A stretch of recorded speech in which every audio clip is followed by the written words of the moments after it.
The exact time period is never clearly stated, but deep within a dense jungle, a group of ancient Mayan hunters tracks down a wild boar. After a tense pursuit, they bring the animal down. Leading the group is Flint Sky, a respected figure among them, though it's his son, Jaguar Paw, who takes charge of dividing the kill. He carefully distributes portions of the meat to each member, and every man receives his share with quiet respect, honoring the hunt. But not everything is serious. There's a bit of mischief in the group, and Blunted, who already feels like he doesn't quite belong, is the target of a joke. Jaguar Paw and the others convince him to eat a rather unpleasant part of the boar, claiming it will boost his chances of becoming a father. The moment he bites into it, though, he immediately regrets it, spitting it out in disgust while the others laugh. Honestly, it's hard not to sympathize with him. As the hunters make their way back home, something unusual interrupts their journey. They come across a small group of travelers moving through the jungle. These people look exhausted, malnourished, and completely broken. They don't ask for food or help, only safe passage through the territory. Curious and concerned, Jaguar Paw asks what happened to them. The answer is chilling. Their village has been destroyed. He wants to know more, but Flint Sky steps in, signaling that it's not the time for questions. He allows the group to pass without further discussion. Jaguar Paw watches them disappear into the trees, a sense of unease settling over him. When they finally return to their village, Flint Sky notices his son's troubled expression. He pulls Jaguar Paw aside and speaks to him calmly but firmly. Fear, he explains, is dangerous. It spreads like an illness if you let it take hold. He reassures him that they'll deal with the situation soon enough, but for now, there's no reason to let worry take over. Back in the heart of the village, life feels untouched by the tension outside. The people greet the hunters with warmth and celebration. There's laughter, teasing, and the familiar rhythm of a close-knit community. Blunted, however, doesn't escape embarrassment. His mother-in-law loudly criticizes him for failing to give her daughter a child, and the entire village finds amusement in his discomfort. Meanwhile, Jaguar Paw seeks out his pregnant wife, Seven. There's a quiet tenderness between them as they reunite, a moment of peace before everything changes. As night falls, the entire tribe gathers around a fire. An elder shares a story, passing down tradition and wisdom. Soon, the atmosphere shifts into celebration. There's music, dancing, drinking. For a brief time, the world feels safe and complete, but that sense of peace doesn't last. Before dawn breaks, danger arrives without warning. A group of Mayan warriors moves silently through the jungle, surrounding the village under the cover of darkness. Their plan is to strike quickly, to capture the villagers before anyone can react. But things don't go as smoothly as they hoped. Someone wakes, alarms are raised, and within moments, chaos erupts. Panic spreads as people scramble to escape or defend themselves. Flames begin to rise as huts are set ablaze. In the middle of the chaos, Jaguar Paw focuses on one thing, his family. He grabs Seven and their child, rushing them away from the destruction. Nearby, he finds a deep pit in the ground, a natural hole that drops more than 20 feet down. With no better option, he carefully lowers them inside, telling them to stay hidden no matter what happens. Even as he tries to protect them, the threat closes in. A warrior attacks, forcing Jaguar Paw into a brutal fight. He manages to fend the attacker off, buying just enough time to ensure his wife and child are concealed. Before leaving, he tells them to wait for him, promising he'll return. Then he turns back toward the village. What he finds is devastation. The place that once echoed with laughter is now consumed by fire and violence. Some villagers lie lifeless on the ground, while others have been captured, bound together as prisoners. Jaguar Paw spots his father locked in combat with a warrior known as Middle Eye. Without hesitation, he rushes in to help. Jaguar Paw and Middle Eye clash fiercely. For a moment, it seems like Jaguar Paw might actually win. He holds his ground, even gains the upper hand. But before the fight can reach its conclusion, the leader of the invaders, Zero Wolf, intervenes. With overwhelming force, he knocks Jaguar Paw down, ending the fight instantly. Middle Eye, furious at being outmatched, demands the chance to finish Jaguar Paw, but Zero Wolf refuses. Instead, in a far crueler move, Middle Eye turns his attention to Flint Sky. Right in front of Jaguar Paw, he takes his father's life, savoring the pain it causes. It's not just an act of violence, it's deliberate, personal, meant to break him, and it does. With their resistance crushed, the remaining villagers are gathered as captives. Bound together, they are forced to witness unimaginable horrors. The women of the tribe are attacked and killed in front of them, including Blunted's wife. There's nothing they can do but watch, powerless. As the warriors prepare to move out, Jaguar Paw looks back toward the hidden pit. Seven remains undiscovered for now, but as he's dragged away with the others, a terrible realization sets in. There's no one left to help her. Trapped underground, she's been left behind in a world that's no longer safe. The captives are forced into a long march through the jungle. Along the way, they encounter another group of warriors escorting prisoners. Jaguar Paw recognizes them immediately. They're the same wanderers they had seen the day before. Now their story makes sense. Their village suffered the same fate. During the journey, Zero Wolf shares a moment with his son, Cut Rock. Proud of the boy's actions during the raid, he presents him with a finely crafted dagger, marking his transition into manhood. It's a moment of pride for them, but for the prisoners, it's just another reminder of their grim reality. The march continues for days. Bound together, exhausted and starving, the prisoners are driven forward through the unforgiving jungle, their fate uncertain as the journey drags on. At one point during the march, the group is forced along a narrow cliffside, the path crumbling beneath their feet. The prisoners struggle to keep their balance, and for a terrifying moment, several of them begin to slip over the edge. Panic sets in as they scramble to hold on. Middle Eye watches with cruel amusement, taunting them as if their desperation is nothing more than entertainment. Somehow, they manage to pull themselves back to safety, Jaguar Paw playing a key role in keeping them from falling, but the relief is short-lived. Without hesitation, Middle Eye shoves one of the weakest prisoners off the cliff, sending him plummeting to his death, a chilling reminder that their lives mean nothing to their captors. Elsewhere, hidden deep in the pit, Seven remains with her child, waiting in silence.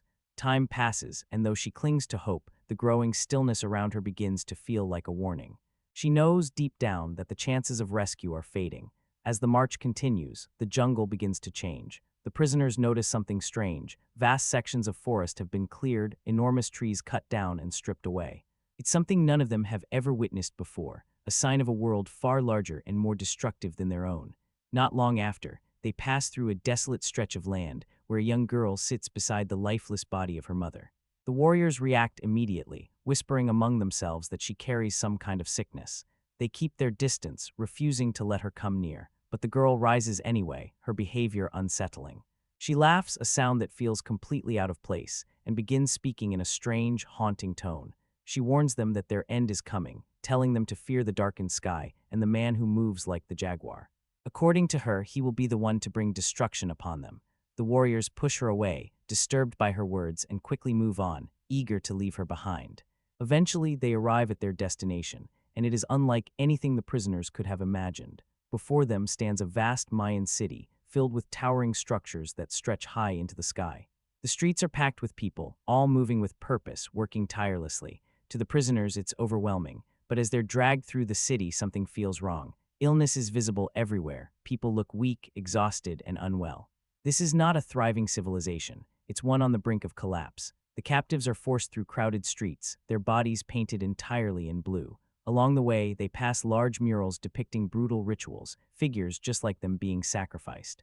Jaguar Paw notices the images, and when he looks toward Middle Eye, the warrior responds with a knowing grin, as if confirming exactly what fate awaits them.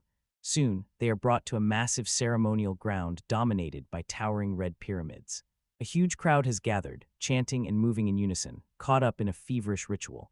At the top of the largest pyramid, figures carry out ceremonies. Then, without warning, a headless body is sent tumbling down the steep steps, landing among the cheering crowd below. Jaguar Paw sees it clearly, and the fear on his face says everything. The prisoners are led up the pyramid, one by one, toward the altar. At the top, religious leaders prepare for the next round of sacrifices. The high priest addresses the crowd, speaking of a sickness that has weakened their people. To restore balance and prove their strength, they will offer human lives to their god. The crowd responds with overwhelming enthusiasm. What follows is horrifying. The first victim is laid down and cut open while still alive. His organs are removed and presented as an offering before he is ultimately beheaded. Then it happens again and again. Jaguar Paw blunted, and the others watch helplessly, knowing they will soon face the same fate. When Jaguar Paw is finally brought forward, everything seems to be over. He's placed on the altar, held down as the blade is raised above him. But at that exact moment, the sky changes. A solar eclipse begins. Darkness spreads, and the crowd erupts into confusion and fear. The high priest interprets it as a divine sign, announcing that the gods are satisfied. The sacrifices are halted. Against all odds, Jaguar Paw is spared, but not granted freedom. Instead, the remaining captives are taken away from the city to a wide, open field at its edge. Beyond the field lies the jungle, their only possible escape. The warriors decide to turn their survival into a cruel sport. Blunted and another prisoner are released first, told to run toward the forest if they want to live. They take off immediately, sprinting with everything they have. but the warriors begin launching arrows and spears after them, treating it like a game. The two men try to dodge, weaving through the open space, but it doesn't last long. They are quickly struck down, and the warriors celebrate their deaths. Next, Jaguar Paw and another prisoner are untied. This time, they move differently, zigzagging as they run, trying to avoid the incoming weapons. For a brief moment, it seems like they might actually make it. Then everything falls apart. One of them is hit in the face, dropping instantly. Another projectile strikes Jaguar Paw in the side, and he collapses to the ground, motionless, appearing lifeless. Cut Rock approaches to finish the job, raising his blade, but just before he can strike, Blunted, still barely alive, grabs his leg, interrupting him.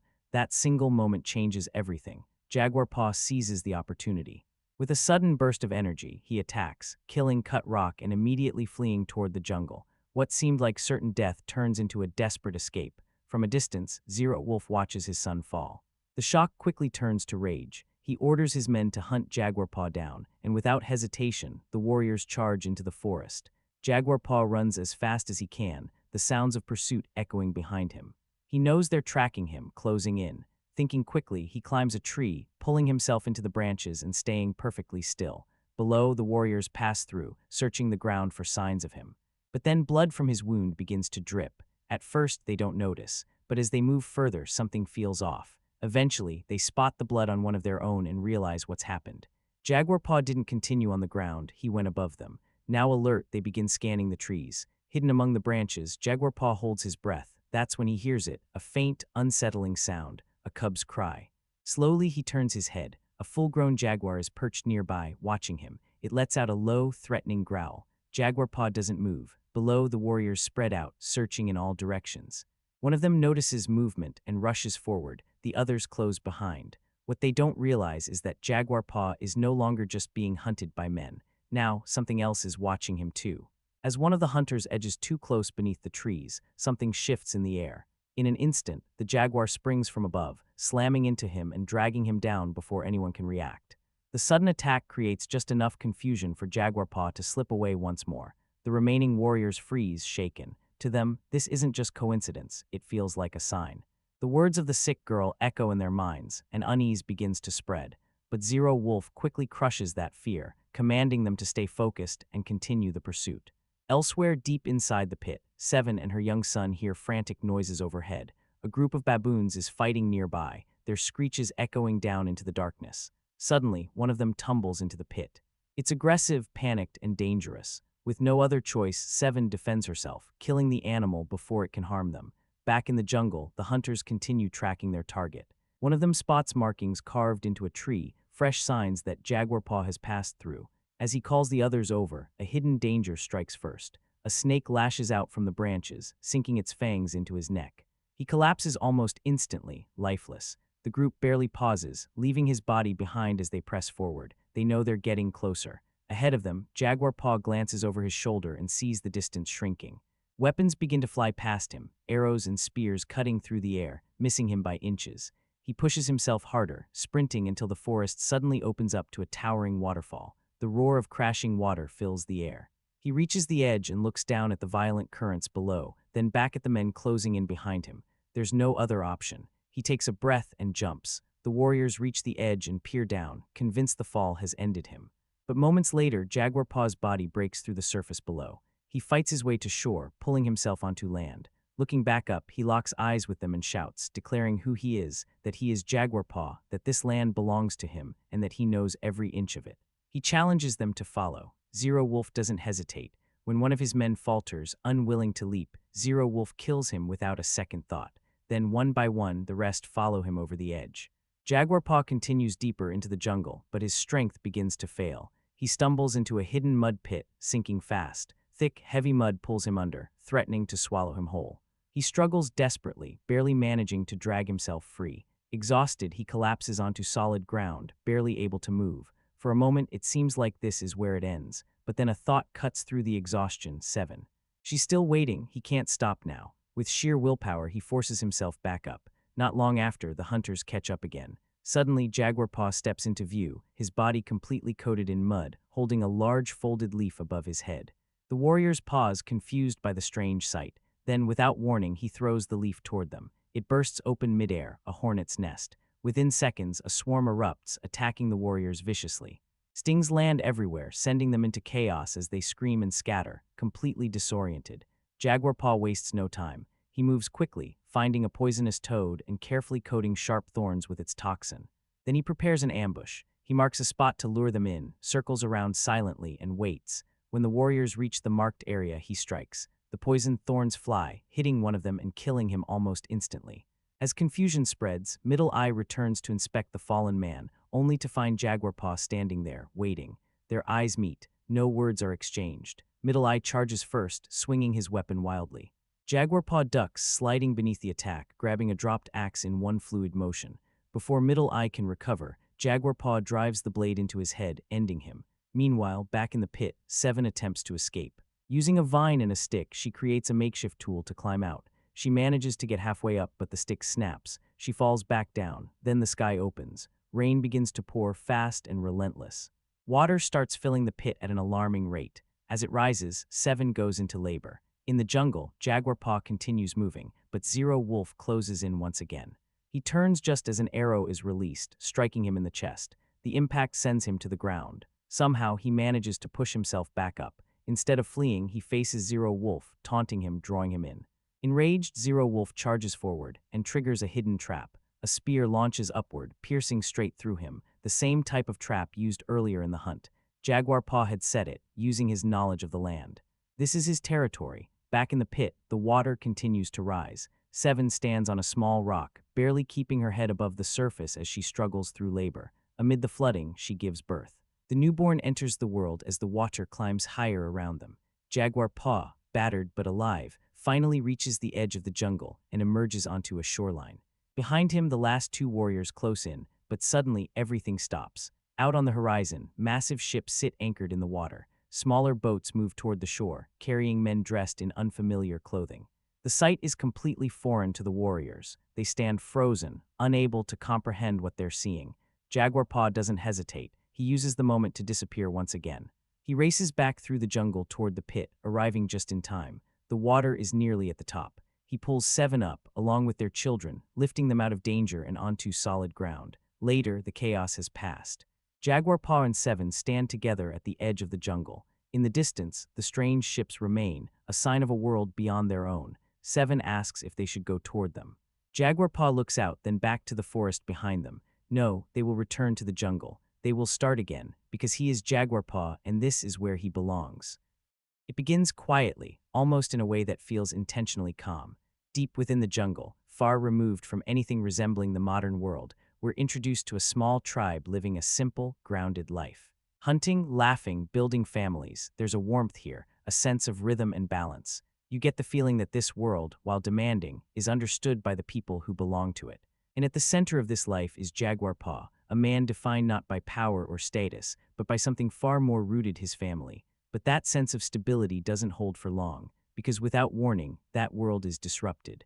A hostile raiding group descends upon the village, and in a matter of minutes, everything shifts. Homes are set ablaze, chaos erupts, families are separated, and the sense of peace is torn apart. Jaguar Paw does the only thing he can. He hides his pregnant wife and young son in a deep pit, a desperate act of protection, promising them he will return. And then he's taken. Pulled away from everything he knows, forced into a march toward an unfamiliar place, toward a fate he doesn't yet understand. And that's where the film pivots, from a story about a community into a story about survival. Because from this point forward, Apocalypto becomes intensely focused. There are no complicated subplots, no political maneuvering, no layered narrative detours. It narrows down to one clear objective: a man trying to get back home. Jaguar Paw is brought to a massive Mayan city, a place that feels overwhelming, chaotic, and deeply unsettling. Here, captives are not simply held, they're used, forced into rituals, placed into situations that feel relentless and inescapable. And as he's pushed closer and closer to the edge, you begin to realize something important. The film isn't building toward a rescue. There is no one coming. If he's going to make it out, he has to rely entirely on himself. And then, in a moment that feels almost impossible, an opportunity appears. Not freedom, just a narrow opening, a chance to run, and the second he takes it, the entire film transforms.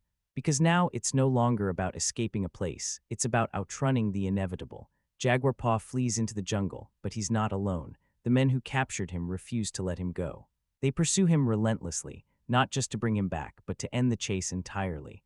What follows is a raw, unfiltered pursuit where every step matters, every decision carries weight, and every second brings him either closer to home or closer to losing everything in the wilderness. And what makes this journey so gripping isn't complexity, it's clarity. You always know what's at stake. This isn't about saving the world. It's not about toppling a system. It's not about glory. It's about getting back to the people who are waiting, trapped, vulnerable, running out of time. That's what gives every moment its weight. Because while Jaguar Paw is running for his life, his wife is still in that pit, still waiting, still holding on, and the longer he takes, the more uncertain that promise becomes. So the story strips itself down to something deeply instinctive. Fear, survival, family, determination. There are no distractions. Just a man, a jungle, and the distance between him and everything he has to protect. And that's what makes the core premise of Apocalypto so powerful. It doesn't try to be overly complex. It doesn't need to be. Because at its heart, this isn't just a story about escape. It's a story about how far someone is willing to go, how much they're willing to endure, how long they're willing to keep moving, when turning back isn't an option. When stopping means losing everything. And from that moment on, every step he takes isn't just survival, it's a promise he refuses to break. If you go into Apocalypto expecting a deep, layered historical breakdown of the Mayan civilization, you might feel thrown off within the first hour. Because this film doesn't follow the structure of a traditional historical epic, it doesn't pause to explain political systems, it doesn't guide you through cultural philosophy. It doesn't sit you down and say, this is who these people were. Instead, it places you directly into their world, and then it moves. And once it starts moving, it rarely slows down. That's the key to understanding what Apocalypto really is, because beneath the ancient setting, beneath the temples, the rituals, the language, this is not a history lesson. This is a survival thriller, a relentless one. From the moment Jaguar Paw is taken, the film begins shedding everything that feels like traditional historical storytelling. Dialogue becomes minimal, explanations fade away, context slips quietly into the background.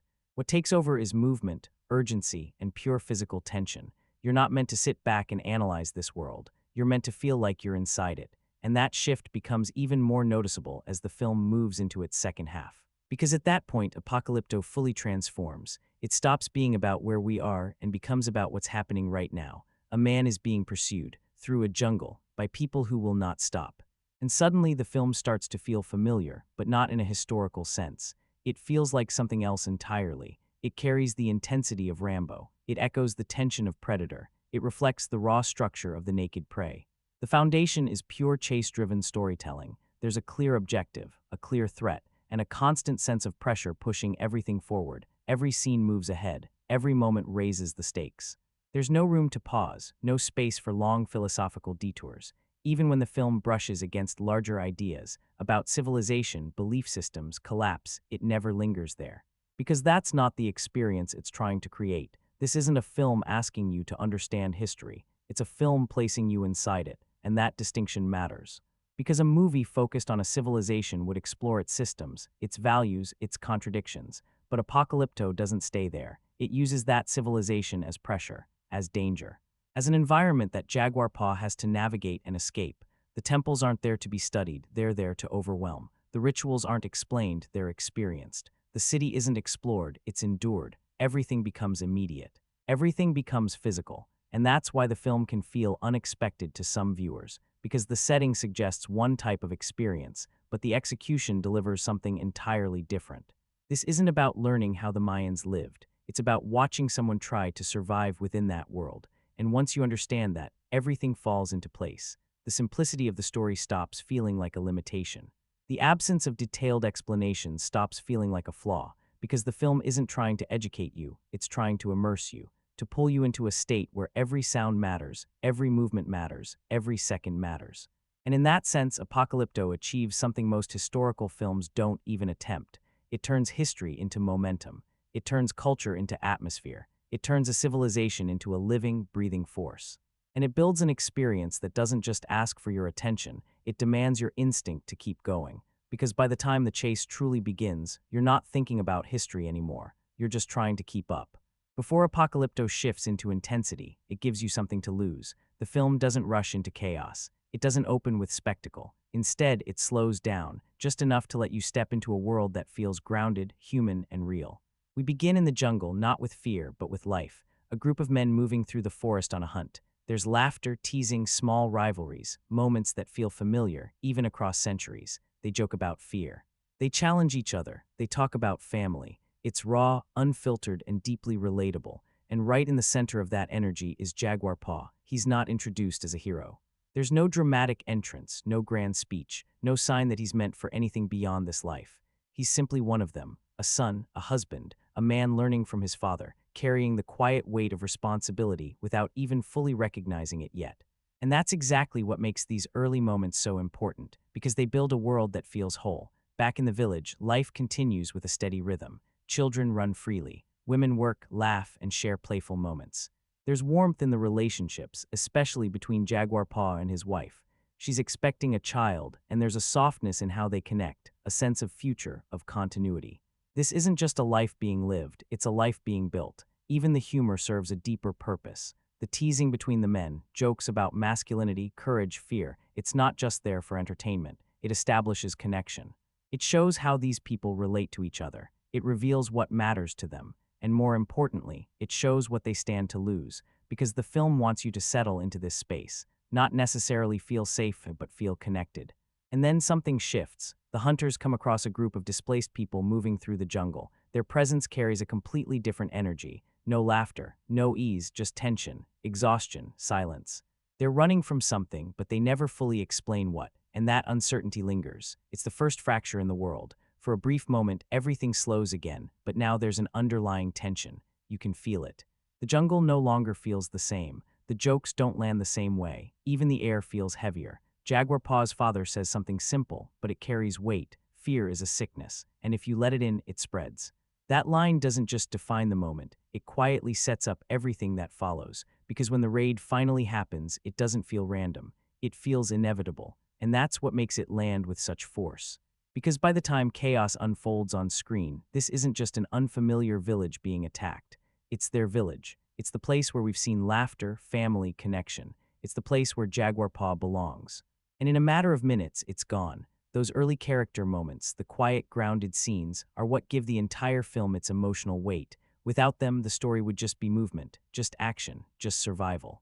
But because we've seen what Jaguar Paw had, we understand what he's fighting for. Not revenge, not recognition, not victory, just a return, back to the life that was taken from him. And that's why those opening scenes matter so much.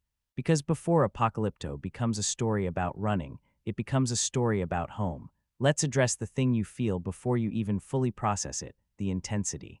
Because Apocalypto doesn't just include harsh moments, it confronts you with them, and at times, it doesn't allow you to look away. From the moment the village is overtaken, the tone shifts into something far more unrelenting.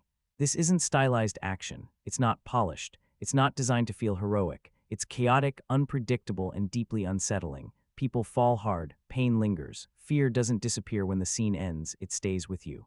And as the film progresses, that intensity only builds. The journey toward the city, the condition of the captives, the overwhelming sense of pressure, it all leads to one of the most difficult sequences in the film, the temple rituals. This is where Mel Gibson pushes things to their limit. The rituals aren't hinted at, they're presented directly. The process isn't glossed over, it's detailed. For some viewers, this level of depiction feels essential. It grounds the world.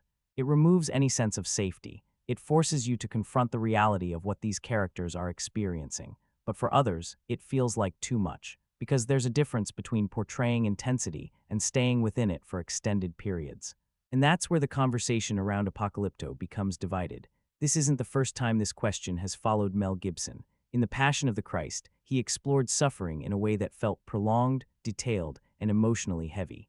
And in Apocalypto, you can sense that same creative instinct, that same commitment to making struggle feel immediate, physical, unforgettable. At times, it doesn't just feel like storytelling, it feels like a test of endurance for the audience.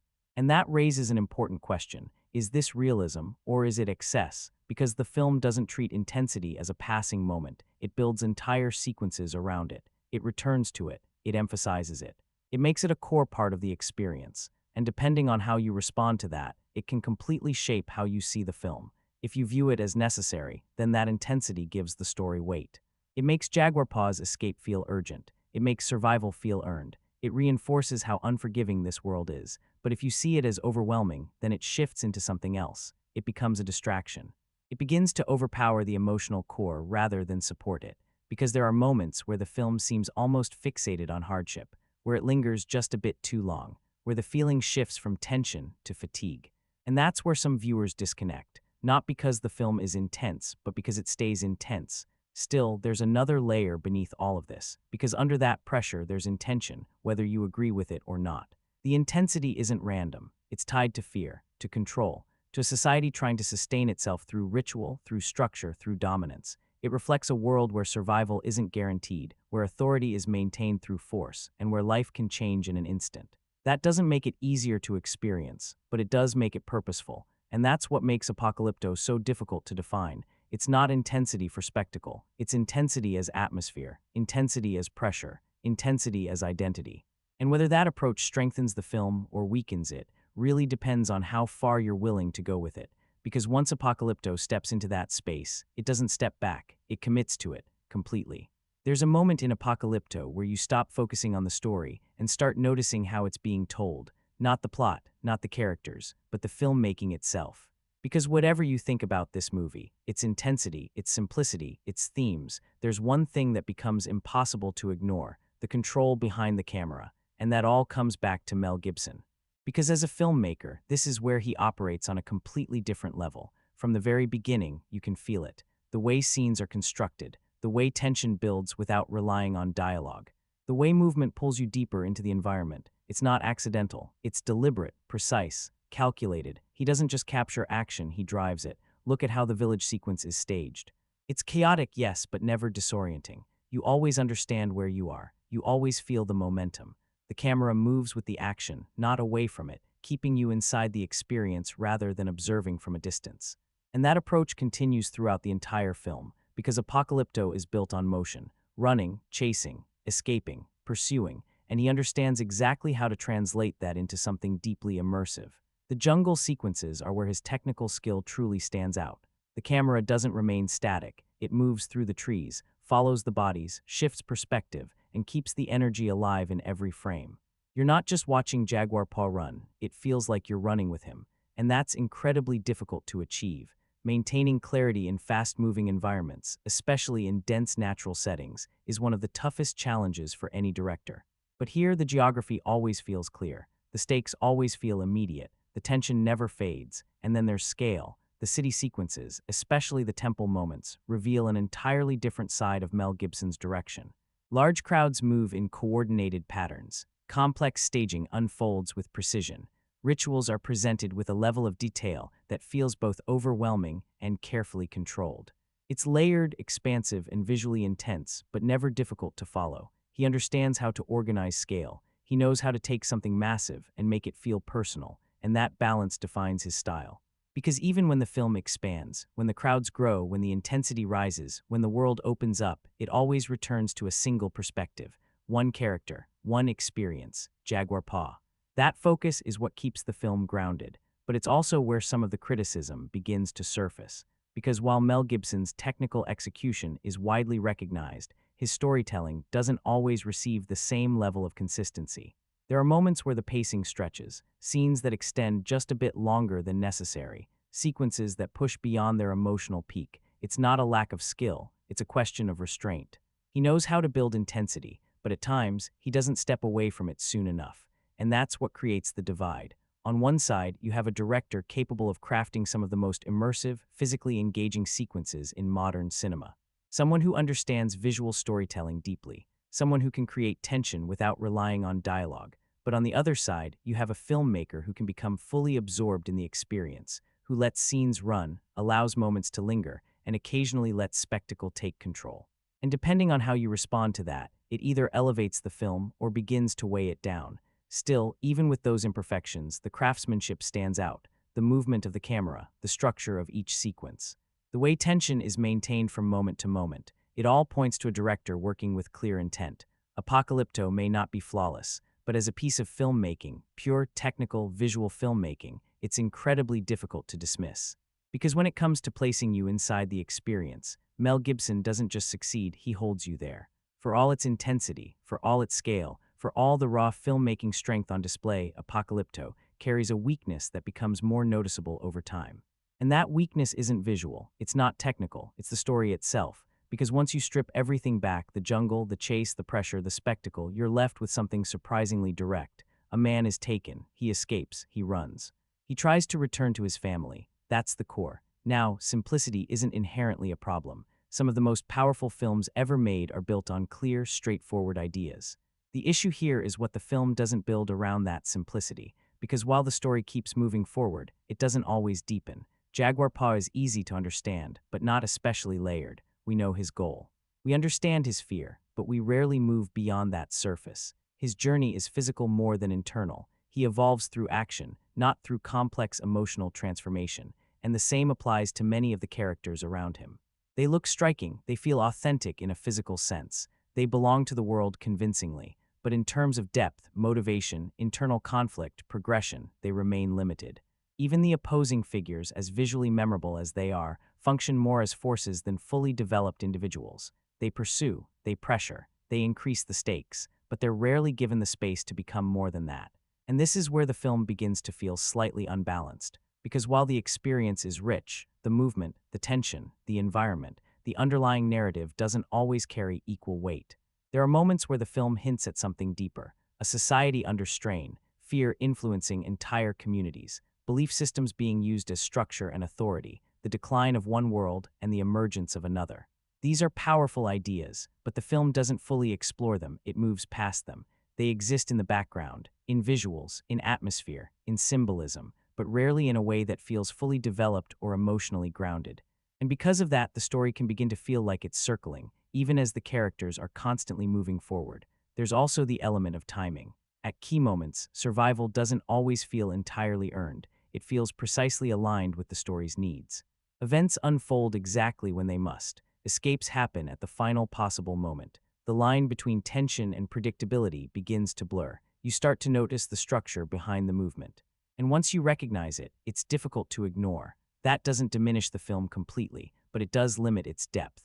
Because instead of building towards something emotionally layered, the story often relies on momentum to carry it.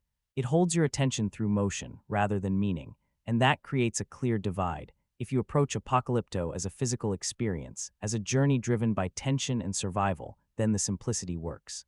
It keeps everything focused, it keeps the pace sharp, it maintains intensity. But if you're looking for layered storytelling, for characters who evolve, for themes that gradually unfold, for a narrative that deepens as it progresses, then it can feel like something is missing. Like the film reaches towards something greater, but doesn't fully step into it. And that's what makes this aspect of Apocalypto so interesting, because it almost becomes something more. It sets the stage for it. It surrounds itself with meaning, but ultimately it commits to something more immediate, more physical, more instinct-driven. It chooses survival over introspection. And whether that strengthens the film or leaves it feeling incomplete depends entirely on what you were expecting from it.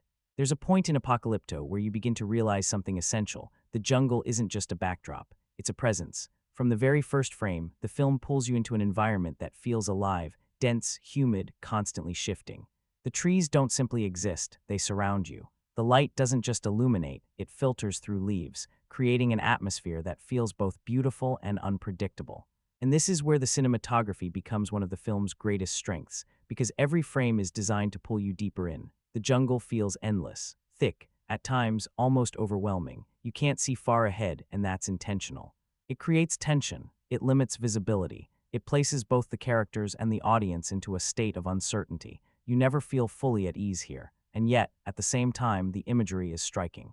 Wide shots stretch across the landscape, rivers carve through the terrain with force. Waterfalls crash with overwhelming energy. The sky opens just long enough to remind you how vast the world is before drawing you back into the shadows.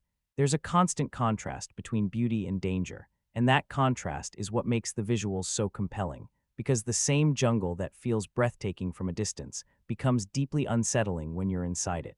And the camera is what brings that transformation to life. It doesn't stay still. It moves, it tracks, it follows, it pushes forward alongside the characters, especially during the chase sequences. When Jaguar Paw runs, the camera runs with him.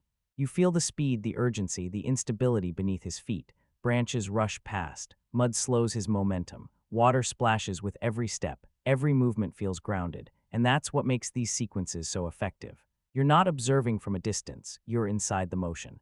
The cinematography also shifts depending on where you are. When the film transitions into the Mayan city, everything changes. The jungle opens into something more structured, but also more overwhelming. The scale expands. The architecture dominates the frame. The temples rise high, rigid, imposing, unyielding. Where the jungle feels organic and unpredictable, the city feels controlled, restrictive, and intense in a completely different way. Crowds fill the screen. Colors become more vivid. Movement becomes chaotic but organized. The camera pulls back just enough to reveal the scale, but never so far that you lose the human perspective. And that contrast is intentional, because visually, the film is communicating something without needing words. The jungle represents instinct, life, survival. The city represents control, structure, pressure, and Jaguar Paw exists between both. There are also moments where the cinematography slows, where the film allows you to absorb the image. A still frame of the forest, a wide view of the sky, a quiet pause before everything accelerates again. These moments are brief, but they matter, because they remind you of what's at stake. They remind you that this world isn't just harsh, it's alive. And that's what elevates the cinematography in Apocalypto beyond aesthetics. It doesn't just show the environment, it makes you experience it. You feel the heat. You feel the humidity. You feel the tension in every shadow. And when the pace intensifies, when everything begins to move faster, that visual foundation pays off. Because now, the jungle isn't just something you're watching, it's something you're trying to navigate. And that's what makes the cinematography here so effective. It doesn't just place you in the setting, it holds you there. There's a reason Apocalypto feels so immersive, even before the action fully takes over. It's not just the jungle.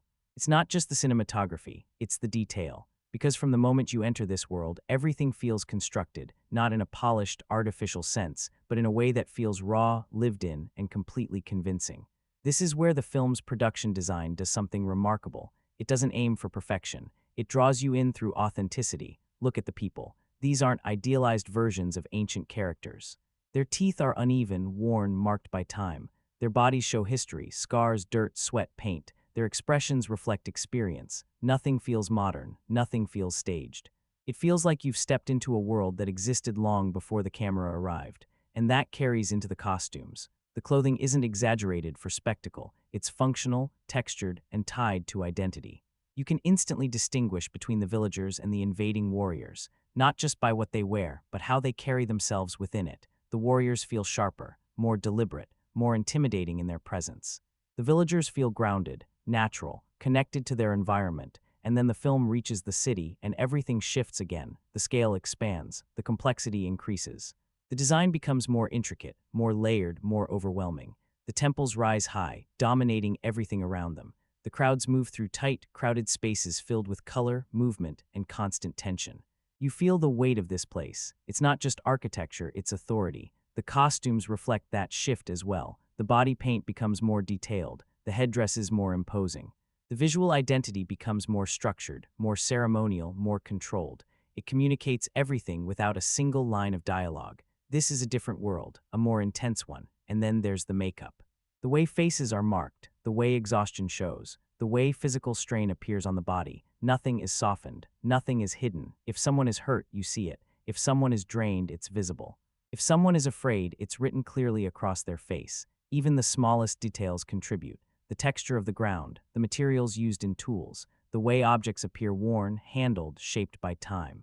These aren't just visual touches, they're storytelling elements, because they make the world believable. And when the world feels real, everything else becomes more intense. The danger feels immediate, the pursuit feels urgent. The struggle feels earned, and that's why this aspect of Apocalypto matters so much. Because without this level of detail, the film wouldn't hold together in the same way. The story is straightforward, the dialogue is minimal. The narrative moves quickly, so the world itself has to carry weight. It has to convince you that this place exists, that these people belong here, that what you're watching isn't just a film, it's something tangible. And that's exactly what the production design achieves. It doesn't just create a setting, it creates a reality. There's something else you begin to notice the longer you stay in this world. Even when no one is speaking, the film never feels quiet, because it doesn't rely on dialogue to pull you in. It relies on sound. And that's where the experience deepens, because while the jungle looks alive, it sounds alive. Every step through the forest carries weight, leaves crack underfoot, branches shift and break. Wind moves through the trees with a constant, subtle presence. You hear the environment before you fully see it, and that builds tension without a single word. You're not just watching the jungle, you're listening for what might be hidden within it. As the film progresses, that sound design intensifies. The movement of captives isn't silent, it carries strain, heavy breathing, the sound of bodies moving through mud and water. Every detail reinforces that these aren't just characters, they're people under pressure. Then the film reaches the city, and the sound shifts again. Crowds, movement, layered noise, rhythmic chants, percussion building through the space. It's overwhelming and intentionally so. You don't just see the scale of the civilization, you hear it surrounding you. And at the center of all of this is the score by James Horner. Because what he creates here isn't just background music, it's momentum. The score doesn't overpower scenes, it moves with them. It rises as tension builds. It fades when the environment needs to take over. It drives the rhythm of the chase without overwhelming the experience. And that's essential for a film like this, because once the movement begins, dialogue becomes minimal. The story is carried through action, through expression, through endurance. So the music has to carry emotional weight, and it does. During the pursuit sequences, the score becomes almost inseparable from the movement. It doesn't just accompany Jaguar Paw, it pushes him forward. It keeps the pace alive. It keeps your focus locked in. It sustains the urgency of every moment, but it also knows when to step back. There are moments where the music fades completely, and all you're left with is breathing, footsteps, and the sound of something moving just beyond view. Those moments are just as powerful, because silence, true silence, never really exists here. There's always something underneath, a presence, a subtle layer that never fully fades, and that's what makes the sound design so effective. It creates a constant sense of awareness. You feel watched, you feel pursued, you feel like something could shift at any second, and when something finally does, the impact lands harder, because the sound has already placed you in that heightened state. Even the smallest audio details matter. A branch snapping under pressure, water shifting under movement, the change in breathing when tension rises, all of it adds to the immersion. All of it keeps you inside the experience. And when you combine that with James Horner's score, something remarkable happens. The film stops feeling like something you're observing and starts feeling like something you're going through. Because sound in Apocalypto isn't just supporting the visuals, it's shaping your reaction. It keeps you alert, it keeps you tense, it keeps you moving forward. And in a film built entirely around survival, that becomes one of its strongest tools. Because even if you close your eyes, you can still sense the jungle surrounding you. One of the most unexpected strengths of Apocalypto is something you might not immediately notice: the cast. Because this isn't a film driven by well-known Hollywood faces. There are no recognizable stars pulling your attention away from the story, no familiar presence reminding you that you're watching a performance.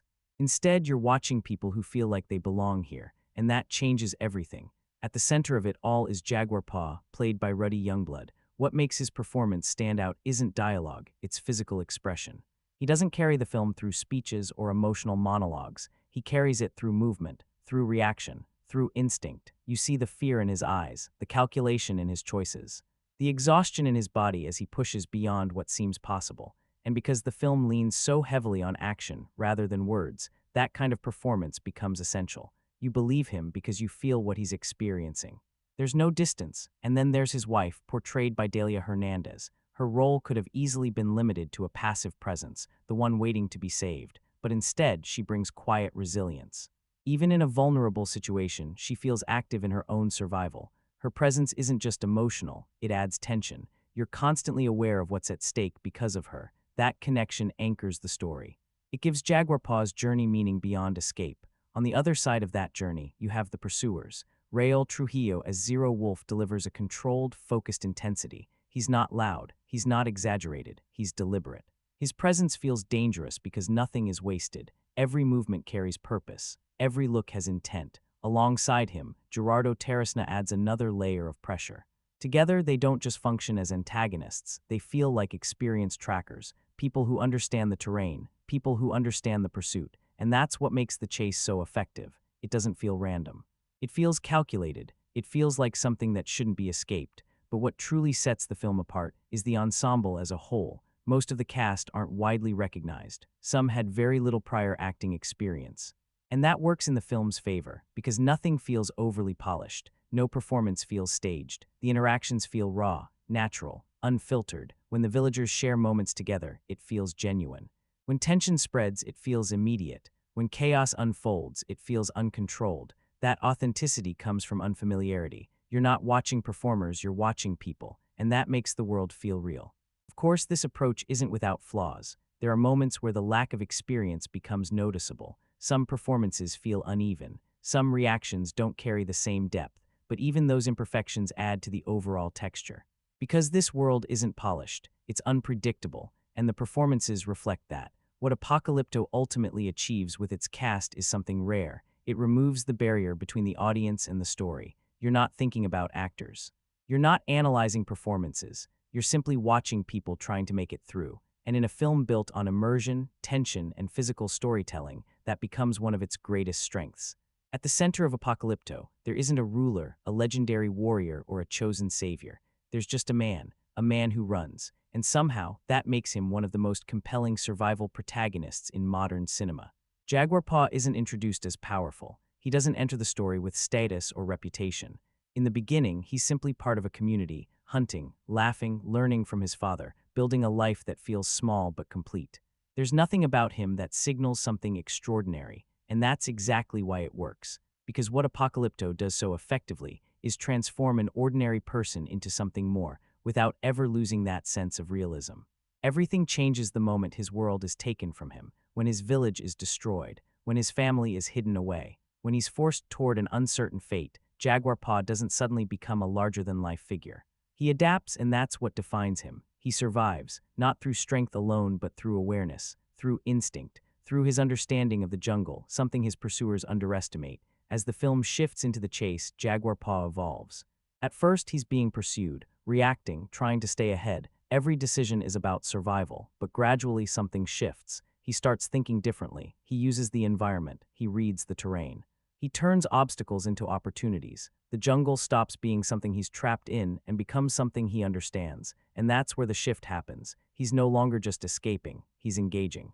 This transformation isn't announced. There's no defining moment where the film signals it clearly. It unfolds through action, through choice after choice, through his refusal to stop. Because what separates Jaguar Paw from traditional heroes isn't power, it's purpose. He's not chasing recognition. He's not driven by revenge. He's not trying to overcome a system. He's trying to return home, to his wife. To his child, that's it. And that simplicity gives every moment weight, because every fall carries consequence. Every misstep matters. Every second feels limited. He doesn't have the space to fail, and that's what makes his journey so compelling. Even when the film follows familiar patterns, even when the rhythm of the pursuit becomes recognizable, Jaguar Paw never feels like a cliché, because he remains grounded. He struggles, he tires, he feels fear, and still he keeps going. There's also something almost symbolic about how his journey unfolds. The parallels to the opening hunt, the presence of the jaguar, the sense that the jungle itself is testing him. It begins to feel like more than survival. It feels like transformation, as if everything he faces is reshaping him. But even with that layer, the film never allows him to become untouchable. He remains human, and that's what makes him effective. Because by the time he reaches the final stretch, when everything feels like it's closing in, when time is running out, when the world itself seems to shift around him, you're not watching a hero complete a journey. You're watching a man refuse to give up, and that's the difference. Jaguar Paw isn't defined by victory. He's defined by endurance, by the simple, relentless choice to keep moving forward, no matter what stands in his way.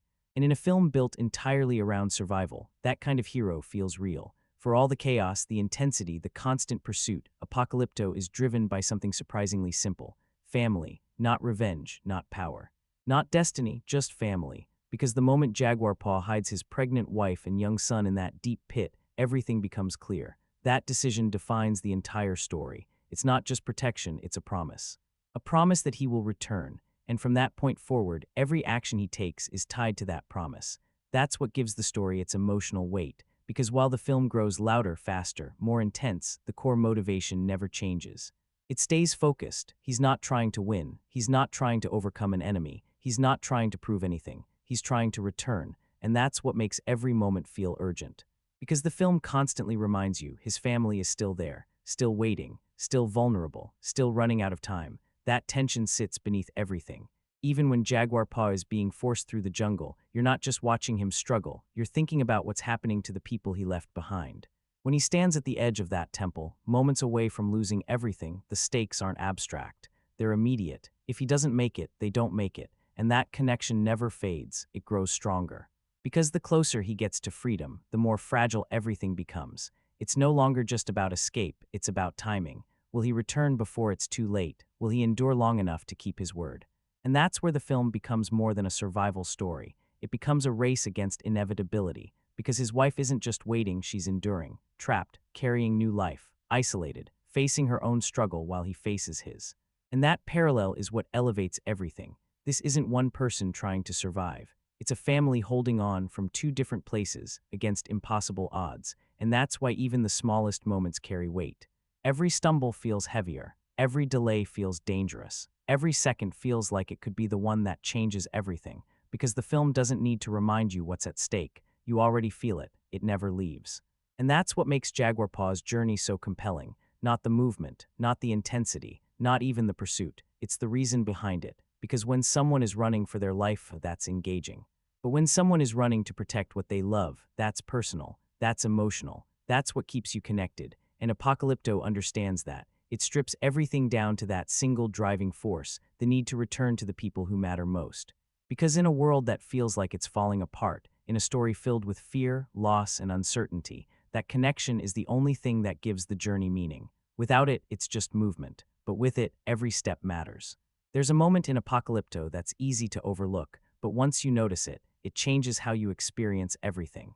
Because while Jaguar Paw is moving through the jungle, being pursued, trying to endure, he's not the only one facing a challenge. Back in that pit, there's another story unfolding, and it belongs to his wife, played by Dalia Hernandez. On the surface, her role could have been simple, the one waiting, the emotional anchor, the reason the story keeps moving. But the film gives her something far more meaningful, agency, because the moment she's placed in that pit, her story doesn't pause, it begins. She's pregnant, she's trapped, she's alone, and unlike Jaguar Paw, she can't run, she can't chase. She can't escape, all she can do is endure, and that endurance becomes just as intense as anything happening outside. Because while he's facing external pressure, pursuers, terrain, exhaustion, she's facing something slower, quieter, but equally dangerous. Time, rising water. Physical strain, the fear of being discovered, the uncertainty of whether he's even still alive. Every moment she spends there builds tension in a completely different way. It's not explosive, it's suffocating. And that contrast is what makes her role so powerful, because the film is telling two stories at once. One is fast, loud, relentless, a man being pursued through the jungle. The other is still, quiet, and heavy, a woman waiting, surviving, holding on, and both are moving toward the same outcome, survival. What makes Dalia Hernandez's performance stand out is how much she conveys without movement. Without space, without escape, her fear feels real, her strength feels grounded, her determination never feels exaggerated. She doesn't rely on dialogue or dramatic moments. You see everything in her expression, in how she reacts, in how she protects her child, in how she refuses to give in, even when everything is against her. And that's what elevates the emotional stakes, because now, Jaguar Paw's journey isn't just about reaching a place. It's about reaching her, and the longer it takes, the more that distance matters, because you're always aware of what she's facing. You're not just asking, will he make it? You're asking, will he make it in time? And that changes everything. Because now the story isn't just a pursuit, it's a countdown, a race between two struggles happening in different places, but connected by the same outcome. If he fails, she doesn't just struggle, she doesn't make it. And that's why her role is essential, because she transforms the story from something physical into something deeply emotional. She gives weight to every decision, urgency to every step, meaning to every moment. Without her, Jaguar Paw is simply trying to survive. With her, he's trying to protect something far greater, and that's what makes her presence unforgettable. Not because she dominates the screen, but because even in her absence, you never stop thinking about her. There's something else Apocalypto does that quietly shapes the entire experience, its structure. Because this isn't a story that unfolds gradually in layers. It divides itself, almost cleanly, into two distinct halves. And once you recognize that shift, you can't ignore it. The first half is slower, more deliberate. It takes time to introduce the world, how people live, how they interact, how their daily rhythm unfolds. You see the village, the humor, the relationships, the small human moments that make everything feel grounded. Then comes the disruption, the raid, and from that point forward, the pacing tightens, the journey toward the city, the rising tension. The growing sense that something difficult is waiting ahead. It builds steadily. You're not rushing through it, you're being drawn into it. But then the film reaches a turning point, and everything changes. Because the moment Jaguar Paw breaks free, Apocalypto stops building and starts moving. The second half of the film is almost entirely driven by momentum.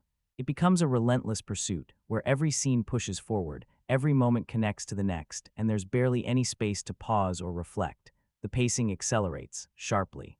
And for many viewers, that's where the film fully comes alive. It becomes intense, driven by urgency, almost exhausting in the best possible way. The tension doesn't just rise, it sustains itself over a long stretch, turning the jungle into a continuous test of survival. You feel the urgency, you feel the pressure. You feel like if the film slows down for even a moment, something will shift. But that same strength is also where some of the criticism begins. Because while the film knows how to build intensity, it doesn't always step away from it. There are sequences, especially in the city and during parts of the pursuit, that extend longer than expected. Moments that are visually powerful, even impressive, but linger slightly beyond their peak impact. You begin to feel the duration, not because nothing is happening, but because the film is committed to showing everything. And that can feel both immersive and overwhelming. On one hand, the extended pacing adds realism. Survival isn't quick, it isn't clean, it stretches, it exhausts, it pushes beyond comfort, and the film reflects that. But on the other hand, it can test patience. There are moments where you might think, I understand this, now move forward. And that balance between immersion and excess defines the film's rhythm. Because Apocalypto doesn't follow a traditional pacing structure. It doesn't evenly alternate between calm and intensity. It commits, fully, first to building a world and then to moving through it without slowing down. There's very little middle ground, and that's what makes the structure so effective for some and challenging for others. If you're fully immersed, the pacing feels relentless in a positive way. It keeps you engaged, keeps your focus sharp, keeps you moving alongside the character. But if your attention shifts, even briefly, you begin to notice patterns, extended sequences, repetition in rhythm, and once that awareness sets in, the film can start to feel longer than it actually is. Still, there's something bold about this approach. It doesn't try to smooth out its edges. It builds deliberately and then refuses to slow down, and in doing so, it creates a very specific experience. One that isn't just about watching a story unfold, but about going through it. Because by the time the film reaches its final stretch, you don't just understand what Jaguar Paw is experiencing, you feel like you've been moving with him the entire time. There's a point in Apocalypto where the film stops feeling like a story and starts feeling like a test of endurance. That point is the pursuit, because once Jaguar Paw breaks free, everything shifts. The film lets go of almost everything else, dialogue, explanation, reflection, and focuses on one clear objective: keep moving. What follows isn't just a chase in the traditional sense. It becomes the chase, extended, relentless. Unforgiving, it doesn't come in short bursts. It doesn't offer easy pauses. It stretches, builds, and evolves, turning what could have been a familiar pursuit into something far more intense. Because this isn't just about distance, it's about survival.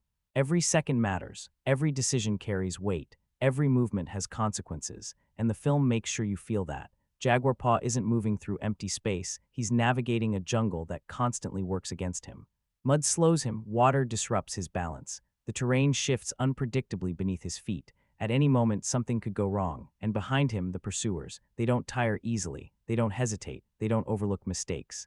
This isn't a pursuit where the threat fades into the background. They're always present, close enough to create pressure, far enough to sustain tension, and that's what makes this sequence so effective. It never lets you settle.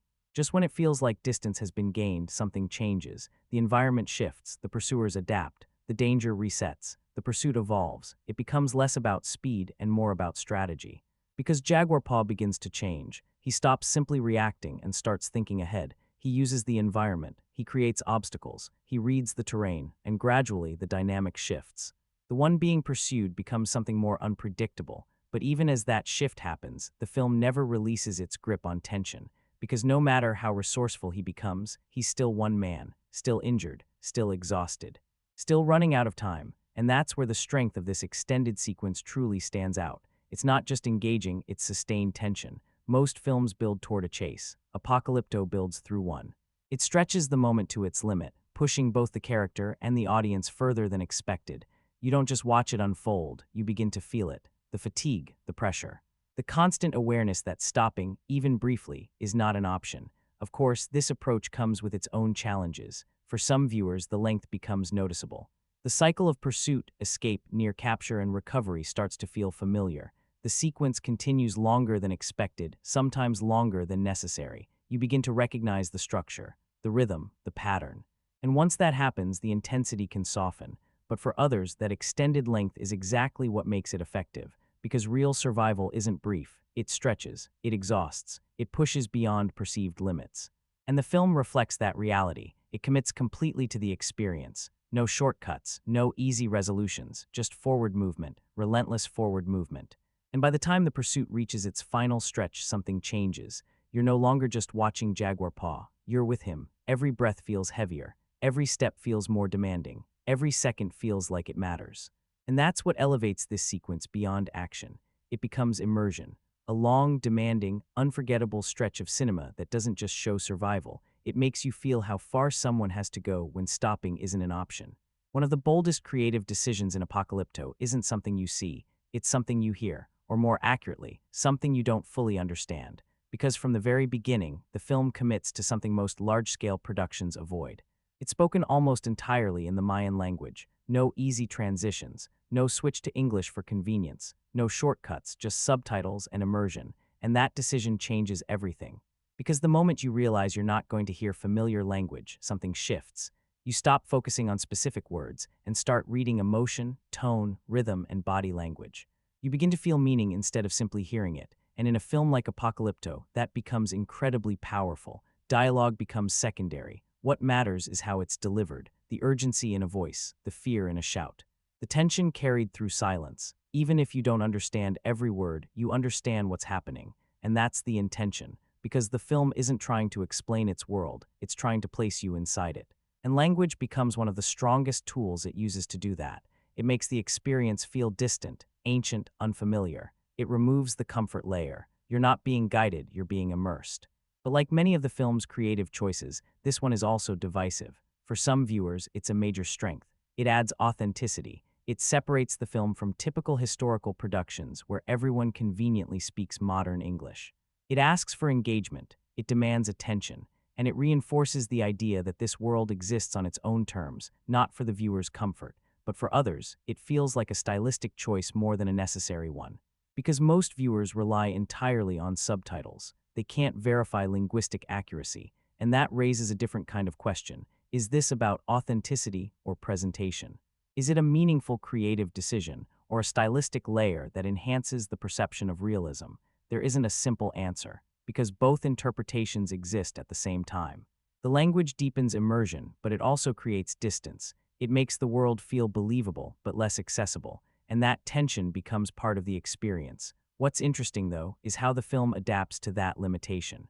Because once the movement begins, once the pursuit takes over, dialogue fades, words become less important, movement takes over, sound takes over, expression takes over, and suddenly the language barrier disappears.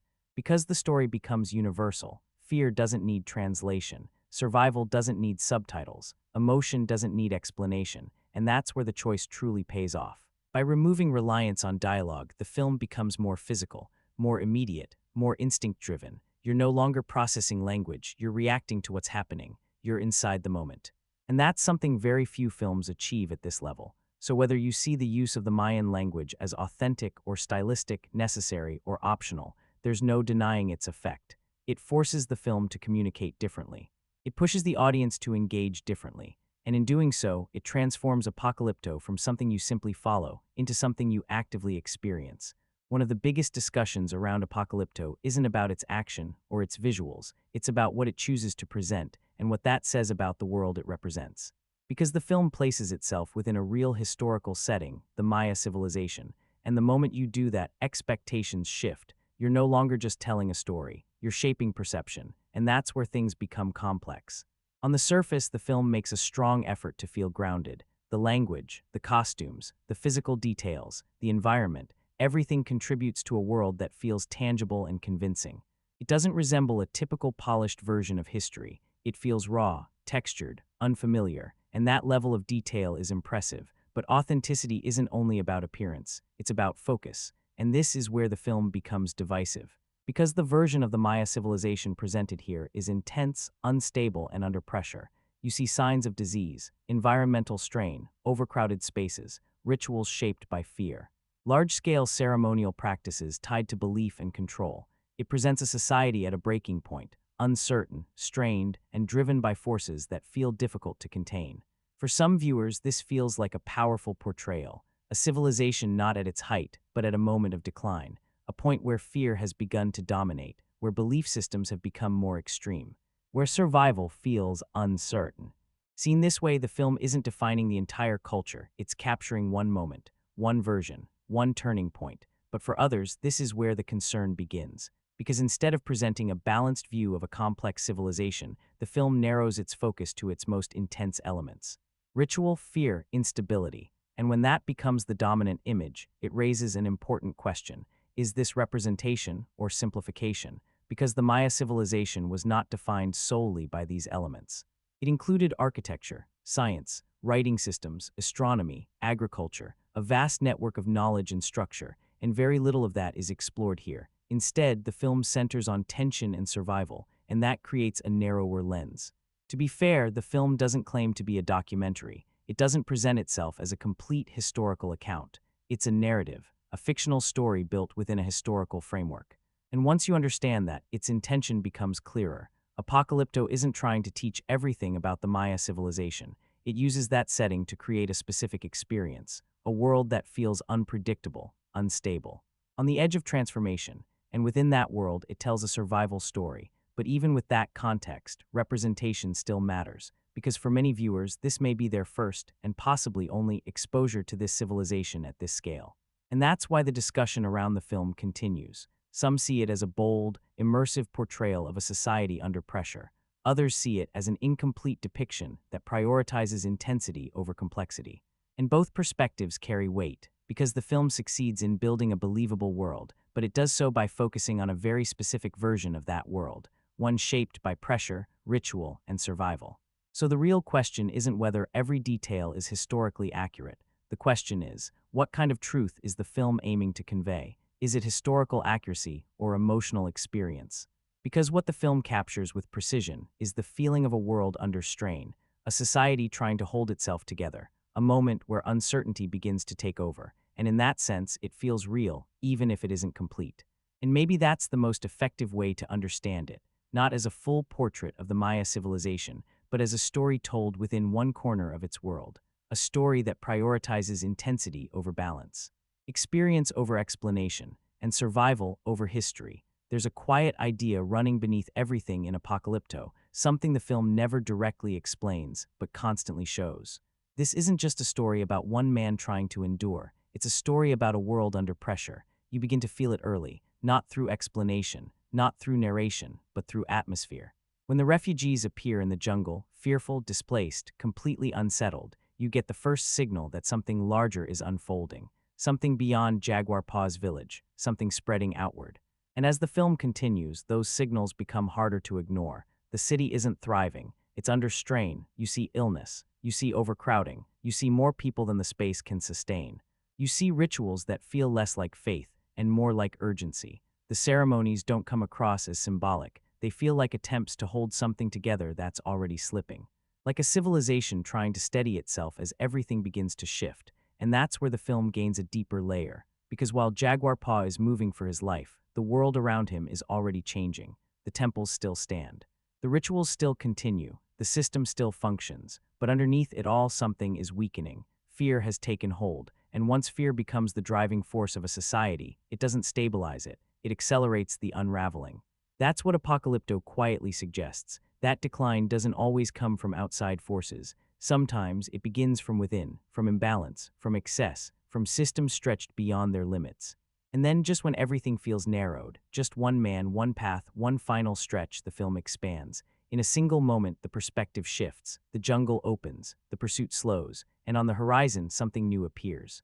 The arrival of Spanish ships, and suddenly everything changes. Because now the story isn't just about the end of one world, it's about the beginning of another. And that moment carries weight, not because it's explained, but because it isn't. It leaves space for interpretation. Is this rescue? Is this disruption? Is this hope or something far more uncertain? Because history suggests this isn't a simple resolution, it's transformation. It's the beginning of a shift that will reshape everything that came before it. And that's what gives the ending its impact. Because Jaguar Paw doesn't move toward it. He pauses, he observes, and then he turns away, back to his family. Back to the jungle, back to what he knows. And in that choice, the film makes its final statement. This isn't about empires. This isn't about large-scale history. It's about survival within change, because civilizations rise and fall. But for the individual, for the person caught in the middle, the only thing that matters is making it through. And Apocalypto captures that moment with precision, the moment where one world ends and another begins, not with explanation, but with silence. With uncertainty, with the realization that survival doesn't end when the pursuit stops. It simply enters a different phase. There's a line early in Apocalypto that almost passes unnoticed. If you're not paying close attention, fear is a sickness. It doesn't just exist, it spreads. And that single idea becomes the quiet foundation of the entire film. Because beneath the movement, beneath the pursuit, beneath all the intensity, the film is built on four core forces: fear, survival, identity, and control. And the way they connect is what gives the story its deeper meaning. Start with fear, not just fear of harm, but the kind that influences behavior. You see it in the refugees, moving through the jungle with nothing but urgency. You see it in the captives, stripped of control, waiting without certainty. And most importantly, you see it in the city. Because the entire structure feels driven by fear. Fear of the unknown, fear of losing stability, fear of things falling apart. And when fear reaches that level, it doesn't stay personal, it becomes systemic, it shapes decisions. It justifies harsh actions, it turns people into roles, and that's where survival comes in. Because Jaguar Paw's journey isn't about changing that system, it's about moving beyond it. He's not trying to reshape the world. He's trying to endure it. Every step he takes is guided by instinct, by the need to keep going, to keep breathing, to keep moving forward, even when everything around him is designed to stop him. And that kind of survival simplifies everything. No ego, no pride, no distraction, just one question: can you keep going? But survival alone isn't the full picture, because as the story progresses, something else begins to take form. Identity. At the beginning, Jaguar Paw is defined by his place in the tribe, his family, his role, his connection to the world around him. But once that world is taken away, he has to rediscover who he is. He's no longer the hunter. He becomes the one being pursued, and then he changes, he adapts, he learns, he uses the environment the way he once understood it, and gradually he reclaims himself, not through words but through action, through persistence, through survival. And that's where the final theme comes into focus: control, not just physical captivity, but what it represents. Because the moment Jaguar Paw is taken, he loses more than freedom, he loses autonomy. He's reduced to a role, a function, a presence within a system, and that's the cycle the film keeps returning to: a world where people are assigned purpose, where authority is maintained by limiting identity, where fear keeps everything in place. And Jaguar Paw's journey becomes a departure from that. Every step he takes away from the city is a step back toward himself, toward independence, toward identity, toward something that cannot be contained. And that's why these themes matter, because they're not explained through dialogue, they're experienced. You feel fear, you feel survival, you feel the loss of identity and the effort to reclaim it. And by the time the film reaches its conclusion, you understand something. This was never just a pursuit, it was a transformation. A man moving through fear, fighting to endure, losing everything, and finding himself again by refusing to become part of the system that tried to define him.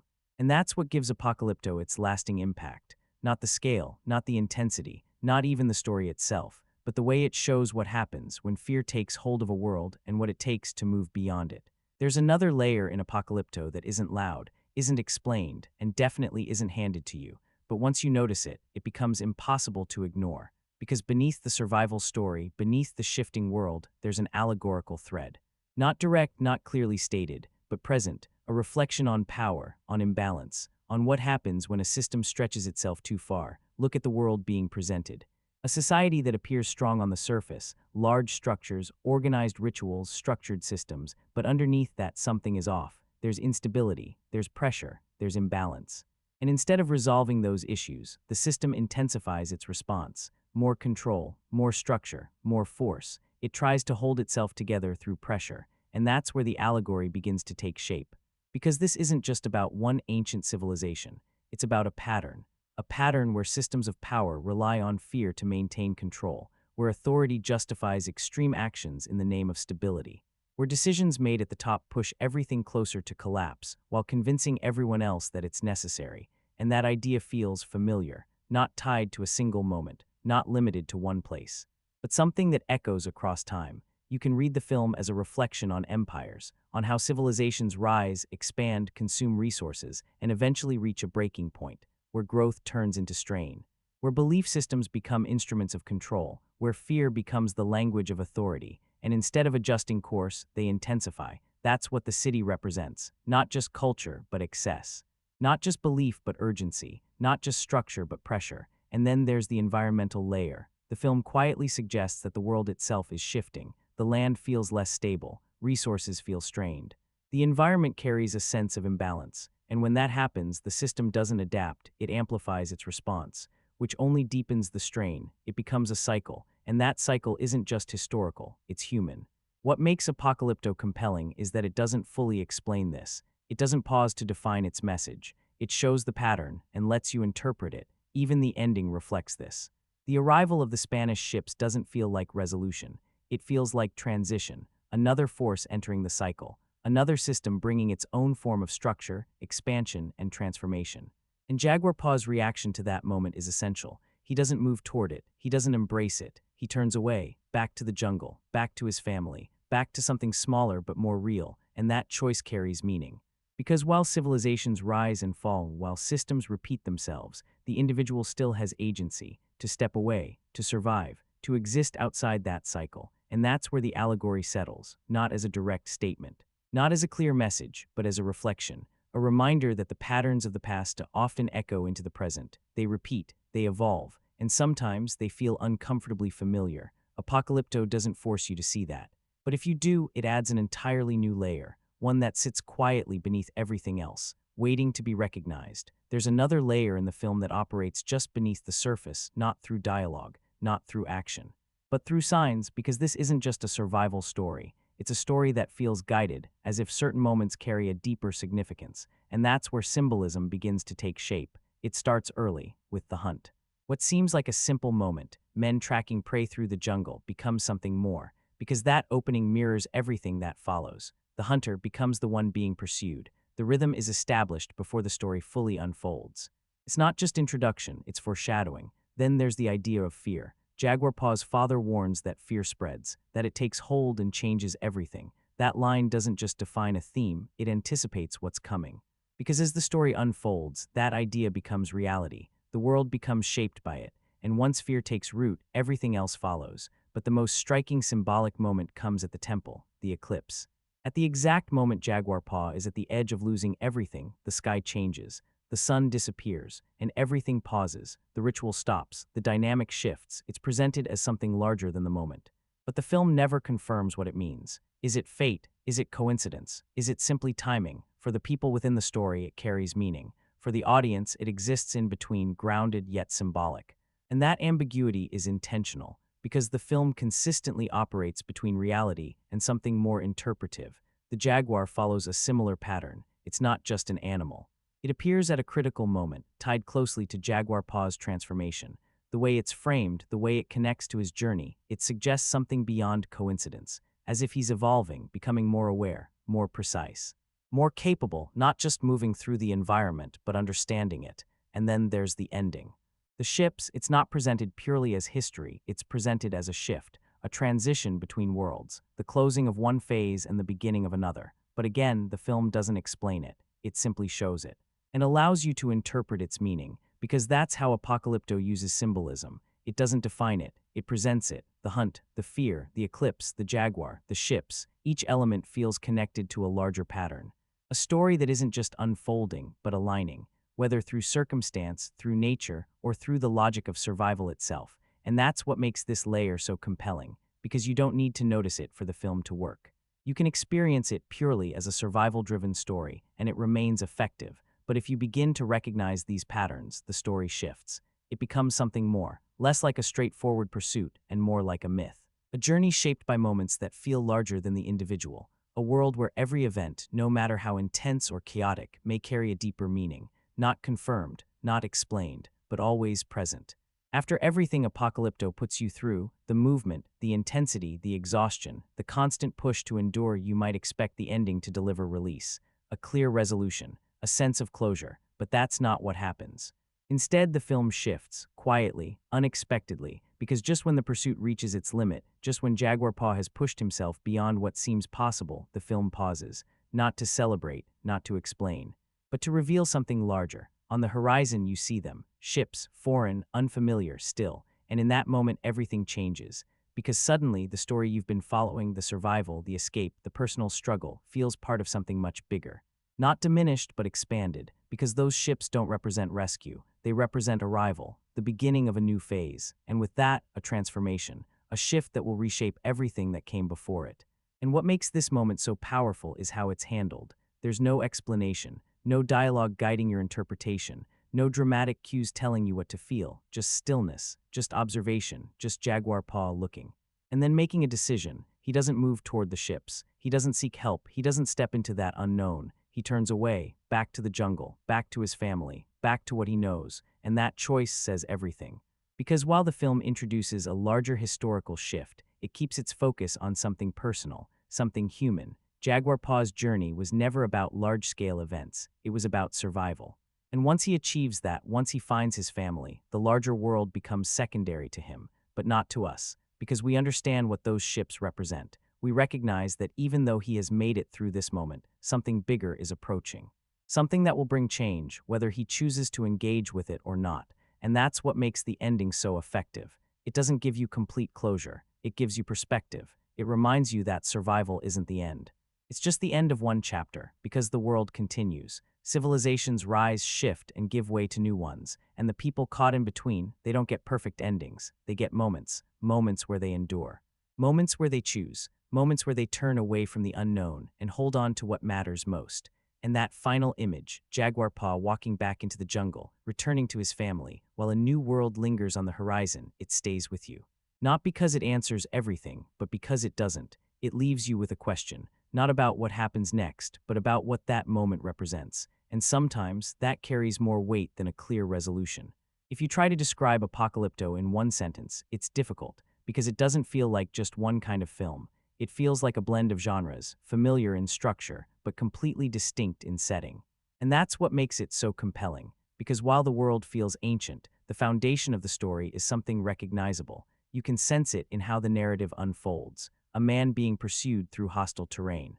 That echoes survival-driven stories like The Naked Prey or Rambo, First Blood, the idea of one individual adapting, outthinking a relentless group, shifting from being pursued to becoming more aware of the hunt. That structure is deeply rooted in action storytelling. But Apocalypto doesn't stop there. There's also a mythic quality to it. A single figure pushed beyond limits, driven by a deeply personal goal, reshaped by everything he goes through, that echoes elements found in films like Braveheart. Then there's the jungle, the way it's captured, the way it becomes part of the tension, the way it feels alive. That brings comparisons to Predator, not because of what's pursuing Jaguar Paw, but because of how the environment becomes part of the experience. And visually there are moments that feel almost reflective. Quiet, natural, absorbing, closer in tone to something like The New World. It's an unusual combination. Action, myth, survival, historical backdrop, all layered together. And at times, it feels like the film draws from multiple traditions at once. You can notice the pacing of pursuit, the structure of escape, the gradual transformation of the central character. It's like different cinematic influences have been woven into a single, continuous experience. But here's the key, it never feels like imitation. It feels like reinterpretation. Because while the structure may feel familiar, the context is entirely different. You've seen this type of story before, but not like this. Not told in an ancient language, not set within a pre-Columbian world, not framed within a society under pressure. And that's what gives the film its identity. It takes something recognizable and places it somewhere unexpected, and that creates a unique experience. Because on one level, you understand the rhythm, you recognize the progression, you understand how a survival story works, but on another level, everything feels new. The environment, the culture, the tone, the stakes. And that balance between familiarity and originality keeps the film engaging. Even when certain moments feel predictable, even when the structure becomes recognizable, the execution continues to draw you in.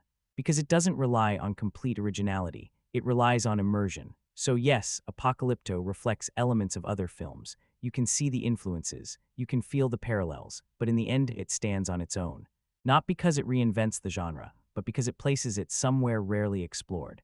It takes a survival-driven story and situates it in a world you don't often see, and that alone makes it feel distinct.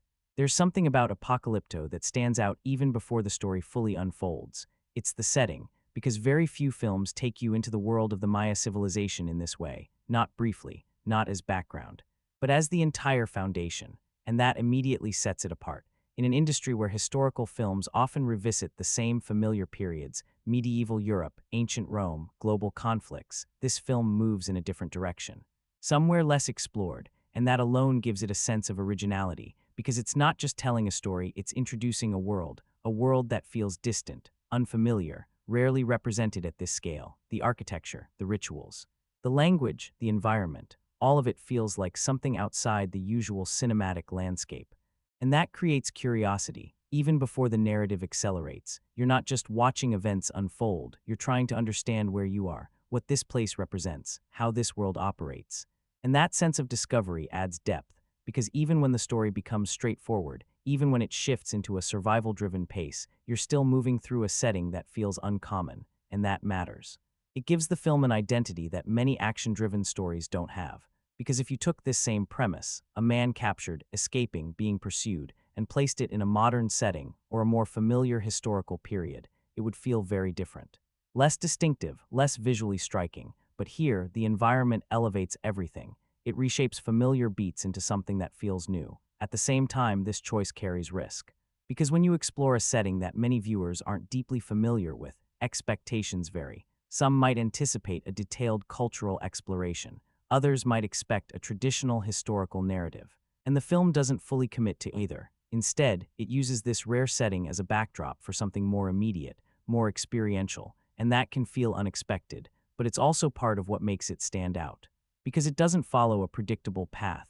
It doesn't stay within safe boundaries. It takes a subject rarely explored at this level and builds an entire cinematic experience around it. And whether or not you agree with how that setting is used, the fact that it's chosen at all matters, because originality in film doesn't always come from reinventing storytelling.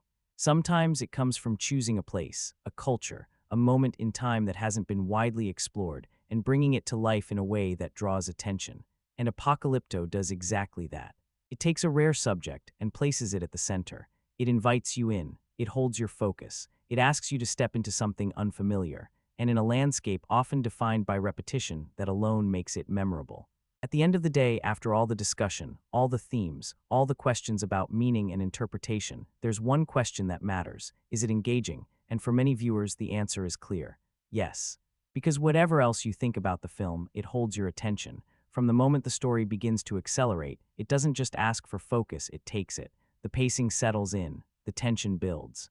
And suddenly you're not passively watching anymore, you're involved. You're leaning forward, you're following every movement. You're anticipating what comes next, and that level of engagement is something many films struggle to achieve. Because Apocalypto understands something fundamental. If you can keep the audience emotionally and physically connected, everything else becomes secondary. The story may be straightforward, the characters may not be deeply layered.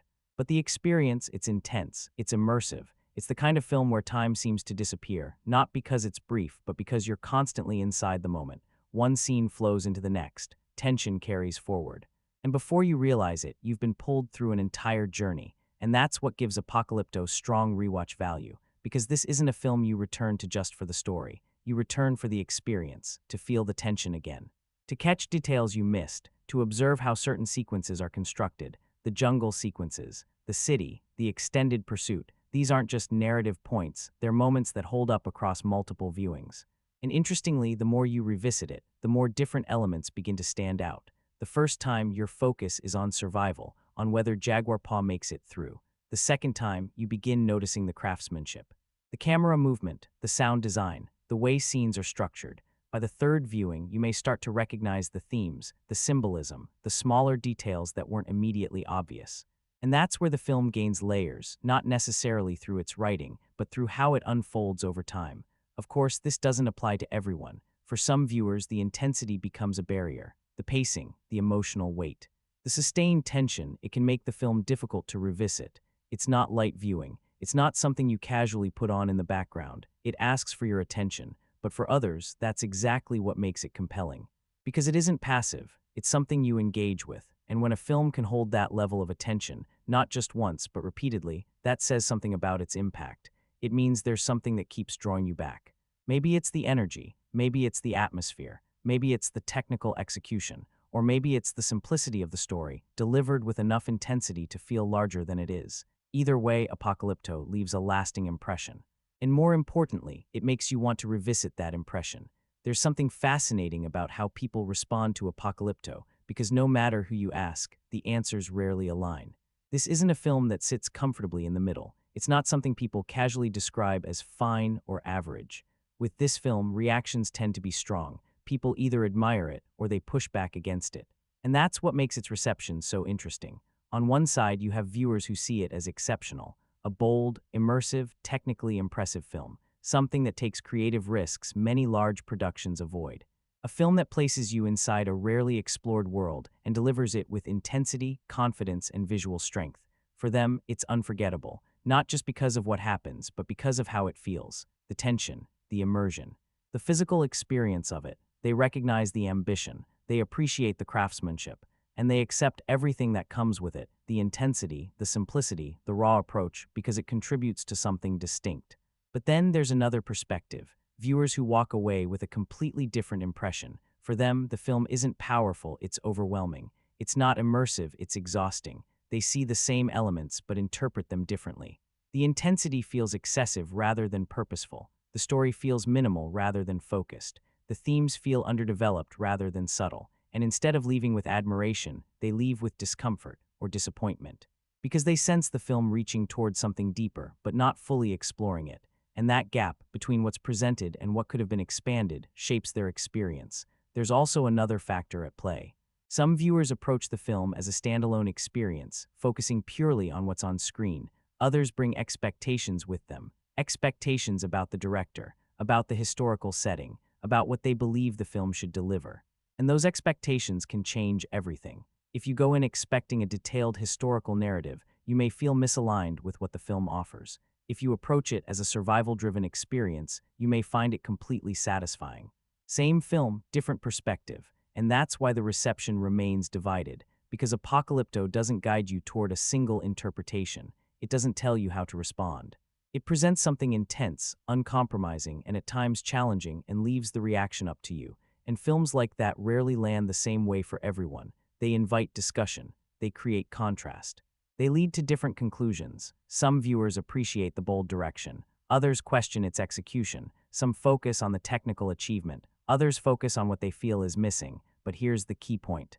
The fact that it creates such varied reactions means it resonates, because the films that fade away are usually the ones that avoid risk, the ones that stay in the middle, the ones that don't commit to a clear vision. Apocalypto doesn't do that. It chooses a direction and follows it completely. And whether you see that as a strength or a limitation depends entirely on your perspective, but either way, it leaves you with a reaction. And sometimes that's more powerful than agreement.